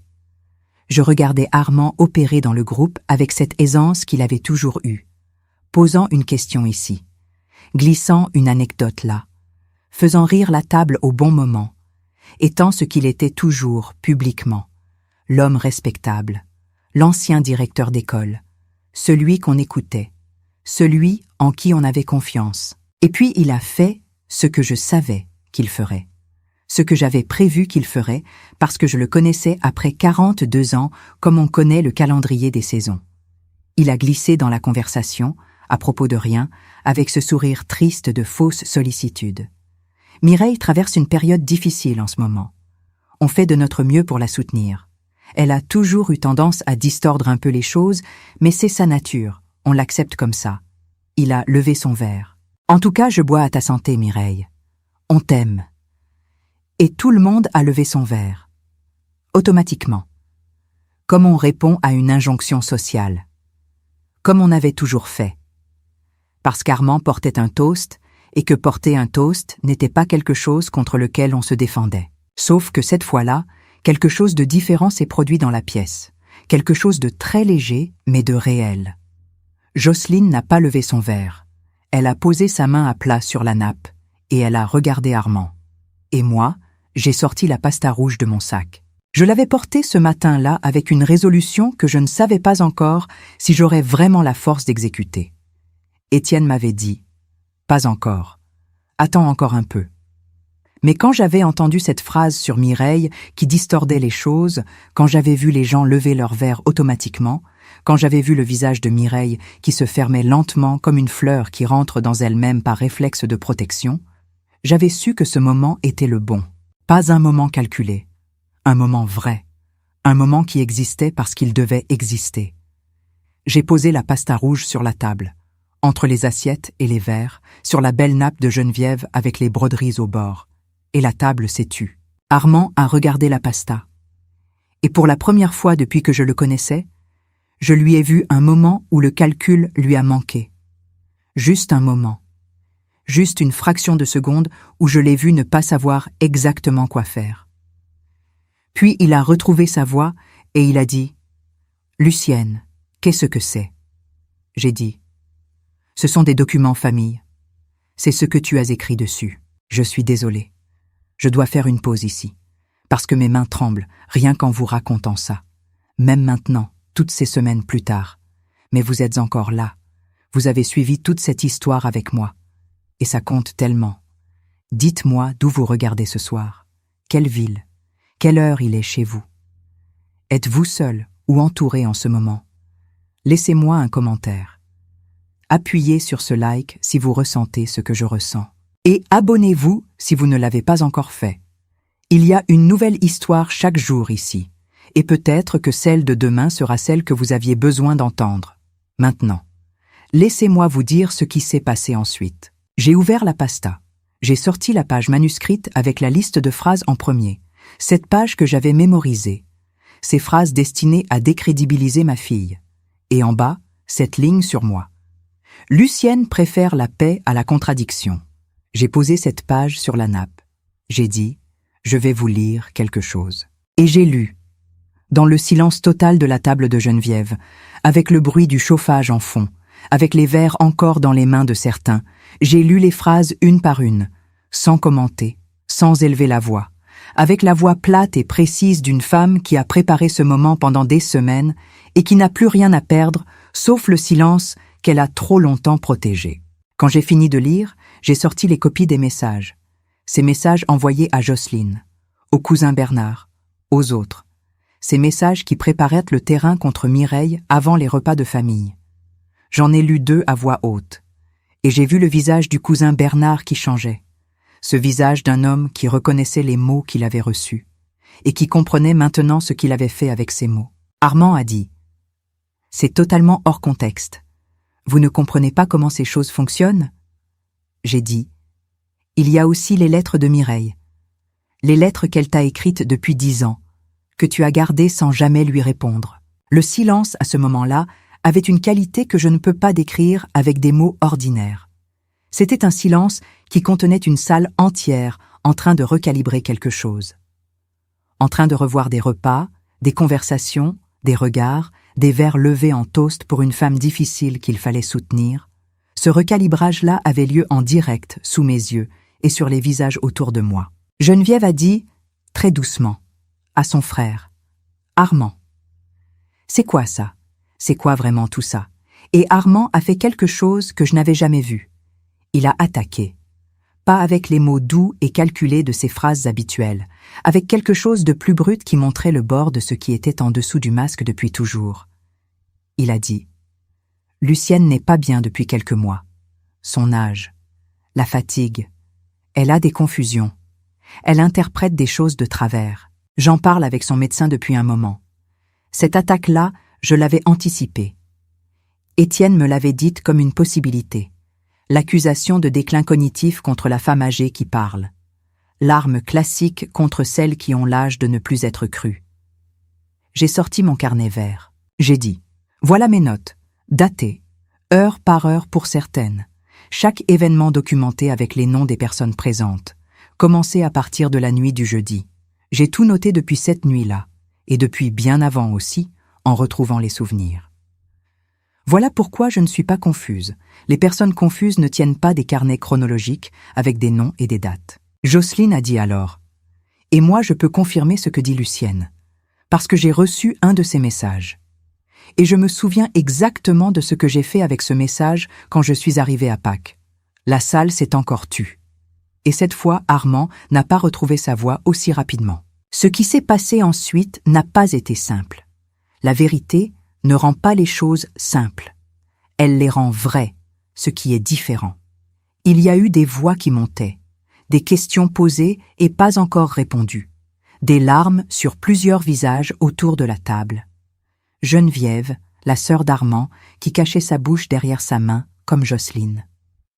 Le cousin Bernard, qui regardait son verre vide et qui ne le remplissait pas. Des enfants dans la pièce d'à côté qui jouaient sans savoir que quelque chose d'important venait de se passer dans le monde adulte. Et Mireille. Mireille, qui était assise en face de son père, qui ne pleurait pas, qui regardait. Avec ce visage de quelqu'un qui a attendu très longtemps un moment et qui, maintenant qu'il est là, ne sait pas encore bien ce qu'il ressent. Pas du triomphe, non. Quelque chose de plus calme et de plus profond que ça. Quelque chose qui ressemblait à la possibilité d'exister, sans s'excuser. J'ai dit à Armand, « Il va falloir qu'on parle, toi et moi, pas maintenant, pas ici, mais bientôt. » Et Étienne sera présent. Il a regardé la pasta rouge sur la table. Il a regardé mon carnet vert. Et pour la première fois depuis 42 ans, je n'ai pas vu dans ses yeux le calcul habituel. J'ai vu autre chose, quelque chose de plus petit, quelque chose que je n'avais peut-être jamais vu là. La conscience que le terrain sur lequel il avait construit sa vie venait de bouger. Le repas d'anniversaire de Geneviève n'a pas vraiment repris après ça. Il y a eu du café, de la bûche de Noël que quelqu'un avait apportée pour anticiper les fêtes, des conversations courtes et prudentes, des gens qui ne savaient pas encore très bien comment se comporter dans cet après. Armand est parti tôt, sans faire de scène, avec son manteau et ses clés et quelque chose d'effrité autour de lui que je n'avais jamais vu auparavant. Mireille est restée jusqu'à la fin. Elle a aidé Geneviève à débarrasser la table. Elles ont fait la vaisselle ensemble, toutes les deux, dans la petite cuisine de Coulaine.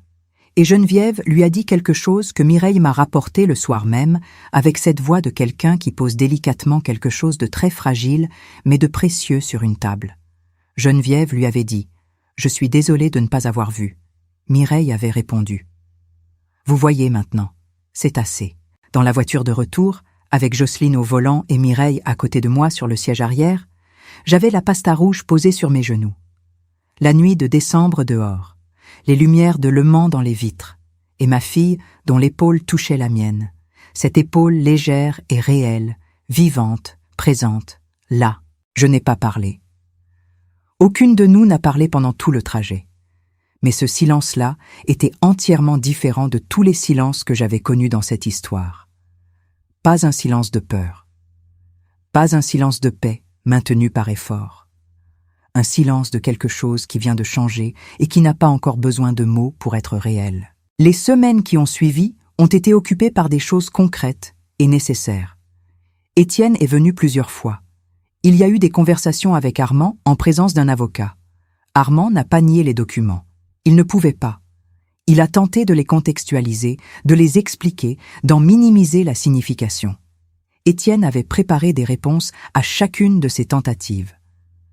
Ce n'est pas moi qui vais vous raconter les détails légaux parce que ce n'est pas le cœur de cette histoire. Le cœur de cette histoire ne s'est jamais passé dans un cabinet d'avocats. Il s'est passé dans un couloir de nuit, sur un carrelage froid, avec une voix qui répétait des mots contre elle-même.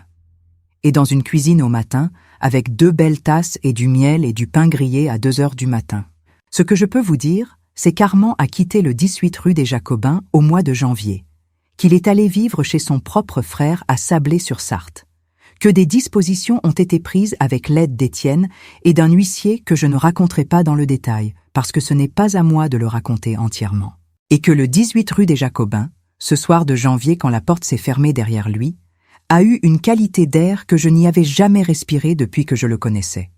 Quelque chose de plus léger, quelque chose qui sentait autrement, qui laissait entrer autrement la lumière. Mireille est rentrée à la maison en mars, dans sa chambre avec le papier peint à fleurs bleues qu'on n'avait toujours pas changé. Pour rester d'abord quelques semaines, puis quelques mois, elle travaillait de chez moi pendant la semaine et retournait à Rennes le vendredi. On avait nos matins ensemble avec le café et les tartines. On avait nos soirées avec les informations et parfois un film. On avait la table du dîner où on parlait de choses ordinaires et de choses importantes et où personne n'avait besoin de peser chaque mot avant de le dire. Un soir, elle mangeait sa soupe. La soupe au potiron avec la crème fraîche que j'y mets à la fin depuis toujours. Et elle a dit, sans lever les yeux de son assiette, comme si c'était une observation ordinaire sur la météo. Je ne répète plus les phrases dans la salle de bain la nuit. Ça fait presque 3 semaines. J'ai posé ma cuillère. J'ai dit, « Je sais, je t'entends dormir maintenant. » Elle a levé les yeux et elle a souri. Un vrai sourire. Pas le sourire d'une femme qui essaie de rassurer quelqu'un. Le sourire de quelqu'un qui sourit parce que quelque chose en elle s'est desserré. La pasta rouge était posée sur l'étagère de l'entrée depuis janvier, à côté de la photo de mes parents prise à Évreux en 1952. Ma mère avec son chapeau de dimanche, mon père avec ses mains larges, et la pasta Bordeaux avec son étiquette blanche. Document famille. Cette famille que nous étions en train de redéfinir depuis des mois. Cette famille qui n'était pas un mythe protégé par le silence, mais quelque chose de vivant qui demandait à être regardé en face. Ce soir-là, la soupe au potiron, le sourire de Mireille, la pasta sur l'étagère, et dehors la pluie de printemps sur la rue des Jacobins, la même pluie qui tombe depuis 42 ans sur ces mêmes pavés. Mais je la recevais autrement. Comme quelqu'un qui a appris qu'on peut traverser l'averse et en sortir de l'autre côté avec quelque chose qu'on n'avait pas avant. Le printemps est arrivé sur la rue des Jacobins comme il arrive toujours, sans prévenir vraiment, un matin où l'air a soudainement une texture différente et où la lumière change d'angle sur les façades de pierre. Je me souviens du matin exact. Un jeudi d'avril, environ 5 mois après la nuit du carrelage. Je me suis levée à 6h30 comme d'habitude, j'ai mis l'eau à chauffer, j'ai ouvert la fenêtre de la cuisine pour laisser rentrer l'air du matin. Et j'ai entendu les moineaux dans le lierre du mur de derrière. Ce même bruit que j'entendais depuis 42 ans. Mais ce matin-là, il sonnait différemment. Pas parce que les moineaux avaient changé. Parce que moi, j'avais changé. Parce que la maison avait changé. Parce que le silence de cette cuisine, ce matin-là, était le silence de quelque chose qui respire librement, et non pas le silence de quelque chose qui se retient. Mireille dormait encore dans sa chambre aux fleurs bleues. Je l'entendais respirer dans son sommeil d'une façon régulière et profonde que je n'avais pas entendue pendant des années. Le souffle de quelqu'un qui n'a pas peur de ce qui peut arriver dans le noir. Ce souffle-là, je l'écoutais parfois depuis le couloir, simplement pour en avoir la confirmation, pour tenir cette preuve concrète et sonore que ma fille était là et qu'elle dormait vraiment. Les 5 mois écoulés depuis décembre avaient été à la fois très longs et très courts. Long parce qu'il y avait eu beaucoup de choses à traverser, beaucoup de jours difficiles, beaucoup de matins où le poids de tout ce qui avait changé se posait sur les épaules avant même le premier café. Court parce que quand on regarde derrière soi, le chemin parcouru semble avoir eu sa propre logique, ses propres étapes nécessaires, comme si chaque moment douloureux avait été exactement le moment qu'il fallait traverser pour arriver à l'autre côté. Mireille voyait Madame Fontaine 2 fois par semaine maintenant. Pas parce que ça allait plus mal, parce que ça allait suffisamment mieux pour que le travail en profondeur puisse vraiment commencer. C'est quelque chose que Madame Fontaine lui avait expliqué et que Mireille m'avait transmis avec cette façon qu'elle avait retrouvée de raconter les choses, avec des mots à elle, avec sa propre façon d'organiser ce qu'elle comprenait. Elle avait dit « Madame Fontaine dit que la reconstruction ne peut vraiment commencer que quand on est assez stable pour la supporter. Avant, on survit. Après, on construit. » J'avais retenu cette phrase. Je la portais avec moi, comme on porte une phrase qui s'applique à plusieurs personnes en même temps. Parce que moi aussi, j'étais en reconstruction. D'une façon différente, avec des matériaux différents. Mais en reconstruction quand même. Armand était à Sablé-sur-Sarthe depuis janvier. Je n'avais pas de ses nouvelles directement. Les nouvelles me parvenaient par Étienne, filtre par la nécessité légale et pratique. Il y avait des démarches en cours. Des choses qui avançaient à leur rythme, le rythme lent et procédurier des institutions qui traitent les vérités difficiles dans des formulaires et des délais et des convocations. Je ne vais pas vous dire que j'étais indifférente à son sort. 42 ans de vie commune ne s'effacent pas comme on efface un tableau noir. Il y avait des nuits encore où je pensais à toutes les années avant. Les bonnes années aussi. Parce qu'il y en avait eu. Ou du moins, des années qui m'avaient semblé bonnes. Et maintenant, je ne savais plus exactement comment nommer ces années-là. Ce qu'elles avaient vraiment été. Ce que j'avais vraiment vécu. Ou ce que j'avais choisi de croire que je vivais. Ce deuil-là, le deuil d'une version de ma propre vie, était particulier. Personne n'était mort. Personne physiquement. Mais quelque chose était mort. Une certaine façon de comprendre qui j'avais été pendant 42 ans. Une certaine image de notre famille. Une certaine idée de moi-même comme femme qui avait bien fait les choses, qui avait bien maintenu sa maison, qui avait su tenir les liens. Tout ça s'était défait. Pas brutalement. Progressivement, comme du tissu qui se défile fil après fil jusqu'à ce qu'il ne reste plus que des fils séparés qui ne forment plus de motifs reconnaissables. Et pourtant, dans cette défaite du tissu, j'avais trouvé quelque chose que je n'aurais peut-être pas trouvé autrement. Je me suis arrêtée ici une seconde. Parce que ce que je vais vous dire maintenant vient du plus profond de ce que ces mois m'ont appris. Et je veux que vous l'entendiez vraiment. Si vous êtes encore là avec moi, si vous avez suivi toute cette histoire depuis le début, laissez-moi vous demander quelque chose. Dites-moi dans les commentaires une seule chose que cette histoire vous a appris ou rappelé. Une phrase, une idée, une reconnaissance. Quelque chose qui a résonné pour vous, parce que je lis chacun de vos commentaires, vraiment, et il me donne la force de continuer à raconter. Dites-moi aussi d'où vous regardez. Quelle ville, quelle heure il est chez vous ce soir. Et si vous n'êtes pas encore abonné, abonnez-vous maintenant parce qu'il y a une nouvelle histoire ici chaque jour et celle de demain a aussi quelque chose d'important à vous dire. Appuyez sur ce bouton « J'aime » si vous êtes encore là avec cette vieille femme du Mans qui a mis trop longtemps à ouvrir les yeux mais qui les a finalement ouverts. Ce que j'avais trouvé dans la défaite du tissu, c'était moi. La vraie Lucienne, celle d'avant la maison étroite, et le mariage et les règles sues et non dites. Celle d'Évreux avec ses 7 ans et ses questions et sa curiosité et cette capacité à ressentir les choses qui m'avaient toujours été là mais que j'avais appris à taire parce que taire était plus sage, plus pratique, moins compliqué. Cette Lucienne-là n'avait pas disparu. Elle avait attendu. 79 ans, elle avait attendu, ce n'est pas rien, mais elle avait attendu. Et maintenant qu'elle avait enfin la place de se lever, elle se levait. Je m'étais mise à faire des choses que je n'avais pas faites depuis longtemps. Des petites choses. Des choses qui n'avaient l'air de rien. J'avais repris le cours de broderie du jeudi que j'avais abandonné il y a 6 ans parce qu'Armand trouvait que les cours du soir c'était fatigant pour moi. J'avais appelé une ancienne amie, Suzanne, qui vivait à Laval et avec qui j'avais perdu contact au fil des années sans vraiment comprendre pourquoi. J'avais déplacé les meubles du salon d'une façon qu'Armand n'avait jamais voulu parce qu'il avait ses habitudes et que les habitudes d'Armand avaient toujours eu plus de poids que mes préférences à moi dans cet espace. Le canapé était maintenant face à la fenêtre. Et la lumière de l'après-midi entrait maintenant directement dessus. Et le soir, assise sur ce canapé avec mon livre ou mon tricot, je regardais parfois le soleil descendre sur les toits de la rue des Jacobins et je pensais, c'est beau. Simplement ça. C'est beau. La relation avec Mireille avait changé de nature. Pas changé en ce sens que l'amour aurait changé. L'amour n'avait jamais changé. Mais changé en ce sens que quelque chose de nouveau s'y était ajouté. Quelque chose qui ressemblait à de l'égalité. On ne parlait plus dans l'ancien schéma où j'essayais de lisser et elle de se contenir. On parlait vraiment. On se disait des choses difficiles quand il le fallait, et on se disait des choses ordinaires quand c'était le moment, et on savait maintenant faire la différence. Un soir de mars, elle m'avait dit, en pliant des serviettes dans la cuisine. « Tu sais ce qui est bizarre, maman. Je n'ai plus peur de te dire quand quelque chose me fait du mal. Avant, j'avais toujours peur que ça bouleverse la maison.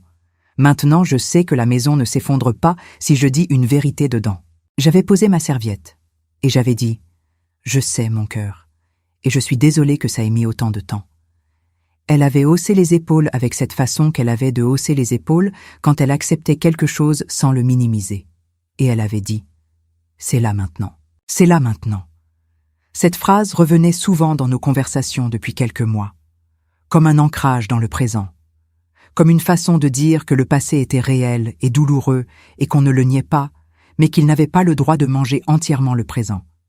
Cela maintenant signifiait que le café était chaud, que la fenêtre était ouverte, que les moineaux étaient dans le lierre, que nous étions toutes les deux vivantes et assises à la même table et capables de nous parler. Ma sœur Jocelyne était devenue une présence régulière dans nos vies depuis décembre. Elle venait une fois par mois d'Alençon avec sa voiture grise et sa tarte ou son gâteau. Elle et Mireille avaient renoué quelque chose qui avait été abîmé par des années de regards conditionnés.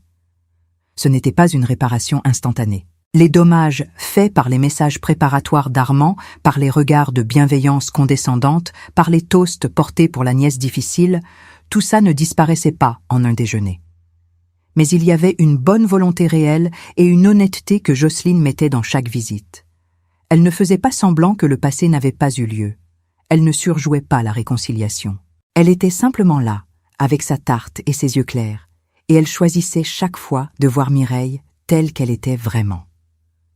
Un dimanche d'avril, nous déjeunions toutes les trois dans ma cuisine.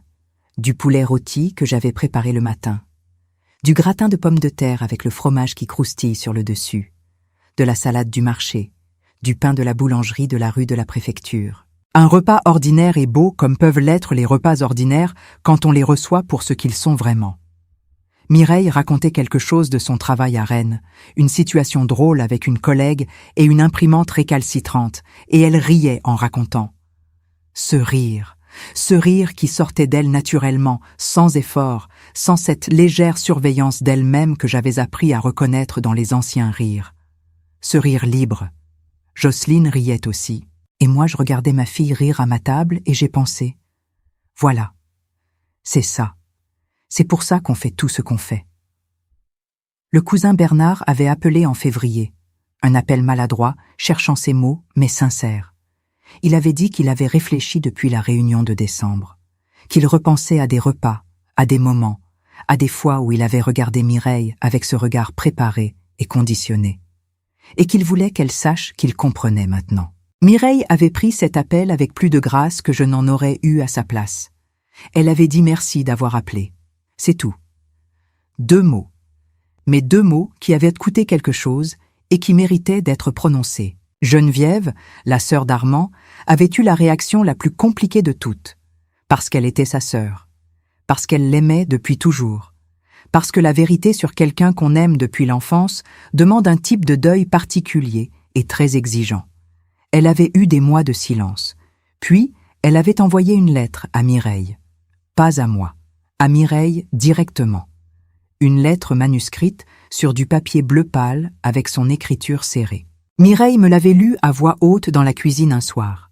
Geneviève y disait qu'elle n'avait pas de mots pour ce qu'elle ressentait, qu'elle ne voulait pas demander de pardon parce que ce serait mettre Mireille dans la position de devoir la soulager, qu'elle voulait juste qu'elle sache qu'elle la voyait. Maintenant, vraiment. Et qu'elle était là si Mireille voulait un jour reprendre contact. Mireille avait plié la lettre soigneusement et l'avait remise dans son enveloppe. Et elle avait dit « Elle a bien écrit ça ». J'avais hoché la tête. Elle avait bien écrit ça, en effet. Il y a des façons de reconnaître une vérité qui honore la personne à qui on s'adresse au lieu de se servir de cette reconnaissance pour se soulager soi-même. Geneviève avait trouvé cette façon-là. Madame Fontaine avait dit à Mireille en mars quelque chose que Mireille m'avait rapporté un soir avec cette expression particulière de quelqu'un qui vient de comprendre quelque chose d'important. Madame Fontaine avait dit « La guérison ne ressemble pas à ce qu'on imagine avant de commencer. On imagine une ligne droite vers le mieux. En réalité, c'est une spirale. On repasse sur les mêmes territoires, mais à des altitudes différentes. Chaque fois qu'on repasse, on a un peu plus de recul. Un peu plus d'air autour des choses. Ce n'est pas parce qu'on repasse quelque part qu'on n'a pas avancé. Cette image de la spirale, je l'avais adoptée pour moi aussi. Parce que moi aussi je repassais, sur des souvenirs que je croyais avoir compris et qui se présentaient à nouveau sous un éclairage différent. Sur des moments de ma vie commune avec Armand que je revisitais et réinterprétais. Ce n'était pas agréable toujours. Mais ce n'était plus dévastateur non plus. C'était le travail. Le travail lent et nécessaire de quelqu'un qui trie des vieilles choses dans un grenier et décide ce qui mérite d'être gardé et ce qui peut être posé ailleurs. Il y avait une chose dont je n'avais parlé à personne encore. Une chose que je portais seule depuis des mois dans le silence de mes propres nuits. Le fait que j'avais quelque part su. Pas tout. Pas les détails. Pas l'ampleur complète. Mais quelque chose. Un frémissement dans les années. Un moment ici ou là où quelque chose en moi avait enregistré une information sans que je la laisse monter jusqu'aux mots. Un dîner où j'avais vu le regard de Mireille sur son père et où quelque chose en moi avait reconnu ce regard sans vouloir le nommer. Un soir où j'avais entendu sa voix au téléphone et où j'avais su sans savoir exactement que quelque chose n'allait pas avant de mettre ça sur le compte de la fatigue ou du travail ou du temps qui passe. J'en avais parlé finalement à Colette. Un après-midi de mars, chez elle, avec sa tisane et son chat gris.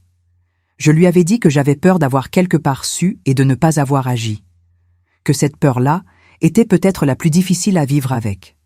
Parce qu'elle touchait à l'identité profonde. Parce qu'elle posait la question de quel genre de mère j'avais été vraiment. Colette m'avait regardée avec ses yeux directs et elle avait dit « Tu sais ce que je pense, Lucienne. Je pense qu'on sait beaucoup de choses qu'on ne peut pas encore savoir. Qu'il y a des vérités qu'on porte longtemps comme des potentialités avant d'avoir les conditions pour les transformer en actes. Ce n'est pas de la lâcheté, c'est de l'humanité. Et la question n'est pas de savoir si tu aurais pu agir avant. La question est de savoir ce que tu fais de ce que tu sais maintenant. Ce que tu fais de ce que tu sais maintenant. » Cette phrase de Colette était devenue une sorte de boussole pour moi depuis ce jour-là. Chaque matin, quand je me levais et que je regardais les pavés de la rue des Jacobins sous la lumière qui changeait de saison en saison, je me posais cette question. Pas avec culpabilité, avec intention. La pasta rouge n'était plus sur l'étagère de l'entrée en avril.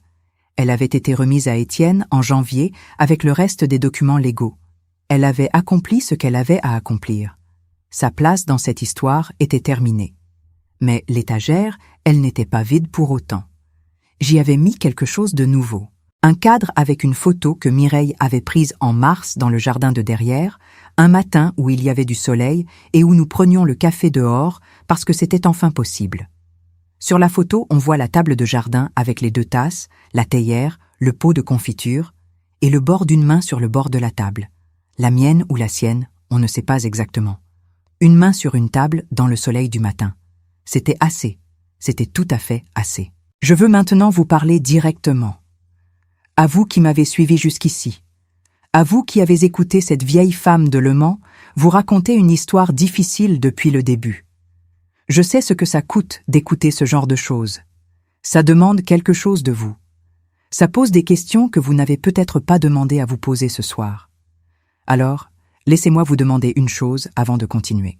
Dites-moi dans les commentaires, avec un seul mot si vous voulez, ce que vous ressentez en ce moment. Un seul mot qui dit où vous en êtes après cette histoire. Et dites-moi d'où vous regardez, quelle ville, quelle heure. Êtes-vous seul ou avec quelqu'un? Appuyez sur ce bouton j'aime si vous êtes encore là. Abonnez-vous si vous ne l'avez pas fait. Partagez cette histoire avec quelqu'un qui a besoin de l'entendre, parce que je sais qu'il y a là-bas parmi vous quelqu'un qui pense à une personne précise en ce moment. Cette personne a peut-être besoin que vous lui transmettiez ce que vous avez entendu ici ce soir. Il y a une nouvelle histoire ici chaque jour, et je vous promets que j'en ai encore beaucoup à vous raconter. Ce que ces mois m'ont appris, je veux vous le dire maintenant simplement, sans grande déclaration, sans leçon de morale à la manière de quelqu'un qui pense avoir trouvé la vérité définitive. Juste ce que j'ai appris, moi, Lucienne Valéry, 79 ans, rue des Jacobins, Le Mans. J'ai appris que le silence peut avoir l'air de la paix pendant des décennies et n'être que de la peur habillée en sagesse. Que ce qu'on appelle garder la paix peut être en réalité donner à quelqu'un les conditions idéales pour faire du tort dans l'ombre de cette paix.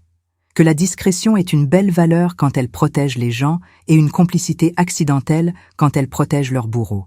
J'ai appris que croire quelqu'un est un acte, pas seulement un sentiment, un acte concret, avec des conséquences. Et que ne pas croire quelqu'un est aussi un acte, même quand on ne fait rien, même quand on dit seulement tu exagères, ou c'est son caractère, ou il faut être patient avec lui. Le non-acte est un acte. J'ai appris que l'âge ne donne pas seulement de la sagesse, il donne aussi des habitudes. Et les habitudes peuvent être les prisons les plus confortables qui soient parce qu'elles ont l'air de maison. J'ai appris que les enfants, même adultes, ont encore besoin d'être crus par leur mère. Que le besoin fondamental d'être vu par la personne qui vous a mis au monde ne disparaît pas avec les années. Il attend patiemment. Il attend parfois trop longtemps. Et quand on lui donne enfin ce qu'il attendait, il se met à vivre d'une façon qui est plus vraie et plus forte que tout ce qu'on imaginait. J'ai appris que la culpabilité maternelle, si on la laisse prendre toute la place, peut devenir un obstacle à l'action. Que se battre sa coulpe est moins utile que se lever et faire. Que le passé ne se répare pas, mais que le présent, lui, on peut encore l'habiter différemment. Et j'ai appris, peut-être surtout, que la rédemption n'a pas besoin d'être spectaculaire pour être réelle. Elle peut ressembler à 2 tasses de café sur une table de jardin, à du poulet rôti un dimanche, au souffle régulier de quelqu'un qui dort enfin vraiment, à une phrase qui passe de « je ne suis pas sale » à « ce n'était pas ma faute ». Ce chemin-là, de « je ne suis pas sale » à « ce n'était pas ma faute », Mireille a mis des mois à le parcourir. Elle le parcourt encore. Elle le parcourra probablement encore longtemps. Ce n'est pas un chemin qu'on parcourt une fois et qui est derrière soi. C'est une spirale. On y revient à des altitudes différentes, avec plus d'air autour des choses. Ce qui a changé fondamentalement, c'est qu'elle n'est plus seule sur ce chemin. Elle sait que je suis là. Elle sait que Colette est là, que Jocelyne est là, que Madame Fontaine est là, que le docteur Leroux est là, que toutes ces présences forment autour d'elle quelque chose de plus solide que le mur de silence qui l'avait entourée pendant des années. Pas parce que ces gens sont parfaits, pas parce qu'ils n'auront jamais de mauvais réflexes, mais parce qu'ils ont choisi. Ils ont choisi activement d'être présents avec les yeux ouverts et non pas présents avec les yeux fermés, en appelant ça de la paix. Un matin de la semaine dernière, je descendais l'escalier vers la cuisine. Le 3e craquement depuis la cage d'escalier, le même depuis 42 ans. Et j'ai entendu la voix de Mireille dans la cuisine. Elle parlait au téléphone avec une amie à elle, une amie de Rennes que je n'ai jamais rencontrée, et elle riait de quelque chose. Un vrai rire. Le rire de quelqu'un qui n'a pas besoin de surveiller la porte pour savoir si quelqu'un écoute. Et elle disait, entre 2 rires. Non, je t'assure, je vais bien. Je vais vraiment bien. Je me suis arrêtée sur la 3e marche. J'ai laissé le parquet craquer sous mes pieds. Et j'ai fermé les yeux 1 seconde. Juste pour recevoir ça. Pour laisser entrer la réalité de cette phrase. Je vais vraiment bien. Pas je vais bien. Vraiment bien. L'adverbe qui fait toute la différence, celui qui dit que ce n'est pas une performance, que ce n'est pas une réponse sociale donnée par politesse, que c'est une observation honnête sur son propre état intérieur prononcée par une femme qui réapprend à être en vie. J'ai descendu la dernière marche. Je suis entrée dans la cuisine. Mireille m'a vue et elle m'a fait un petit geste de la main, le geste de 2 secondes encore avec l'air de quelqu'un qui prend plaisir à sa conversation. Je me suis mise à préparer le café, la lumière du matin sur la nappe. Les 2 belles tasses avec les petites fleurs que ma mère m'avait données en 1980, le pot de miel, le pain qui allait bientôt griller, la vie ordinaire, la vie après, la vie qui continue dans ses détails concrets et quotidiens et qui est, dans ses détails même, la plus haute forme de victoire que je connaisse. Si vous êtes encore là avec moi, si vous m'avez suivi jusqu'à ce moment final, je veux vous dire quelque chose du cœur. Vous avez donné quelque chose à cette vieille femme ce soir. Vous lui avez donné le sentiment d'être entendue, d'avoir une raison de dire les choses à voix haute. Et ça ne se mesure pas. Ça ne se remercie pas assez. Avant de vous quitter ce soir, je vais vous demander une dernière chose. Si vous avez vraiment écouté, si vous avez vraiment été là avec moi depuis le couloir jusqu'à cette cuisine du matin, si cette histoire vous a traversé d'une façon ou d'une autre, laissez-moi un commentaire avec le mot « présente ». Juste ce mot. Présente. Parce que c'est le mot de cette histoire. C'est ce que ma fille n'avait plus le droit d'être pendant des années. C'est ce que j'ai appris à être. C'est ce que vous avez été ce soir en m'écoutant. Présente. Seuls ceux qui ont vraiment écouté jusqu'au bout comprendront pourquoi ce mot-là et pas un autre. Appuyez sur ce bouton. J'aime si vous le faites pour les femmes de votre vie qui méritent d'être crues. Abonnez-vous si vous ne l'avez pas encore fait, parce qu'il y a une nouvelle histoire ici chaque jour, et peut-être que celle de demain sera exactement celle que quelqu'un près de vous avait besoin d'entendre. Partagez cette histoire. Parce que je sais qu'il y a quelqu'un dans votre liste de contacts, une fille, une sœur, une amie, une mère, qui répète peut-être des mots contre elle, même dans la nuit quelque part. Et peut-être que recevoir ce lien de votre part sera pour elle le début de quelque chose. Dites-moi d'où vous regardez. Quelle ville? Quelle heure il est chez vous? Je lis chaque commentaire. Vraiment. Cette vieille femme du Mans, avec ses 2 tasses et son café et ses moineaux dans le lierre, les lit un par un, du cœur de ma cuisine étroite de la rue des Jacobins au vôtre, où que vous soyez ce soir. Merci. Merci d'être là. Merci d'avoir choisi de rester. Prenez soin des gens que vous aimez. Croyez-les quand ils vous parlent. Et s'il y a quelqu'un dans votre vie qui vous dit quelque chose que vous n'êtes pas encore prêt à entendre, essayez quand même. Essayez avant qu'il soit 2 heures du matin et qu'une voix répète des mots contre elle-même dans le couloir. Essayez maintenant pendant qu'il est encore le moment. Parce que le moment est toujours maintenant. C'est tout ce qu'on a vraiment. Le maintenant. Et ce qu'on en fait. Cette vieille grand-mère vous dit bonne nuit. Ou bonjour si c'est le matin chez vous. Ou bonne journée si c'est le milieu du jour et que vous regardez ceci dans un moment volé entre 2 choses. Peu importe l'heure, peu importe l'endroit, vous étiez là. Et ça comptait.